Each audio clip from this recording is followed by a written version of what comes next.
Today I'm really happy to share with you my complete bedroom makeover.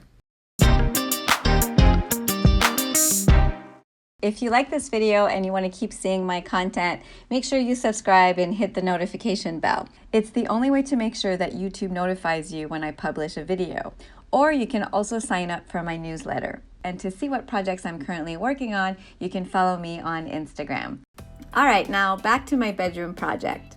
The goal of the makeover was to give my bedroom a more elegant, upscale, boutique hotel feel. And I also wanted to reuse as much of what I had as possible, including the bed. I had actually made the upholstered headboard when I first moved in, but it was starting to look a little bit tired and worn. So I decided to remove the upholstery and use wood panels to cover up the structure. I made a video of the entire project with all the details, and I'll put a link in the description below in case you want to check it out.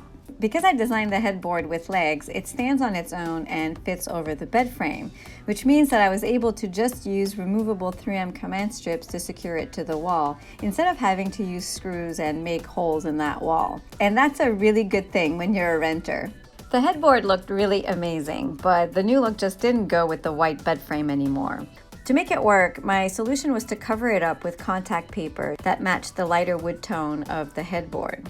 I don't usually like to cover furniture with contact paper, but I was pleasantly surprised with how good this looks, and I'm happy that I was able to reuse the bed frame and not have to buy or make a new one.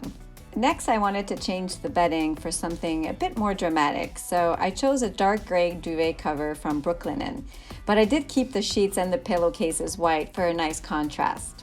Leah fits right in with this new color scheme, but what didn't go with it anymore were the curtains and the valance, so I took them down. The windows actually originally had vertical blinds when I moved in, and if you know me, you know I don't like vertical blinds. So I removed the slats and used drapery pins to hang the curtains from the existing clips. But this time, I wanted to layer blackout curtains over sheer curtains. To do that, I removed the plastic cover from the tracks so that I could install no-no curtain rod brackets. They come in different finishes and they slide right over the existing vertical blind track, and then you just secure them by tightening the screw at the top. 3 of these brackets will hold the curtain rod for the blackout curtains, and I simply reused the drapery pins to hang the sheer curtains from the clips. The curtain rod just goes into the no-no brackets, and from there it was just a matter of sliding the curtain panels into place. I love having the sheer curtains to let the light in during the day, and it also gives me privacy, which I like. And at night I can just close up the blackout curtains to create a dark cave that's perfect for sleeping. I did have to use 4 curtain panels to cover up the entire window, and I didn't like how the panels separated on the sides. So a quick fix for that was to use binder clips spaced out about every 6 inches. That did the trick to join the panels, but there was still a lot of light coming through between the track and the wall. I got the idea to try using foam insulation to cover up that gap. I separated the insulation to cut it in half with a utility knife, and then I simply wedged it into place.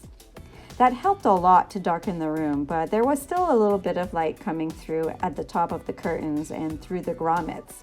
Maybe curtains without grommets would be better, but I'm still really happy with how this turned out. For lighting, I chose to keep the lamps that I had, but I did change out the light bulbs for some smart LED bulbs. I love that I can turn them on and off, set them on a timer, or dim them all from my smartphone. They also work with Alexa and Google Assistant, which is nice. Another thing I changed are the nightstands. One of them I built out of wood scraps that I had left over from other projects. It's a fairly simple table to build, and I'll put a link in the description below to the video where I shared my inspiration for the design, as well as all the details on how to build it.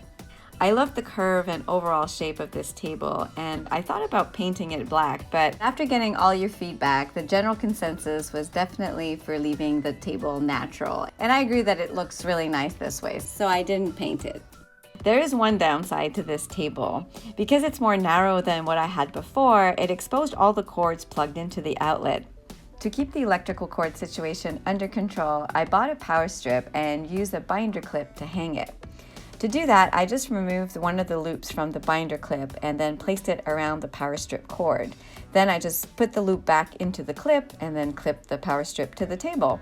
This way I can plug everything into the power strip and all the cords stay hidden behind the base. I also use flexible hang tabs to keep the phone charger cord from slipping off the table.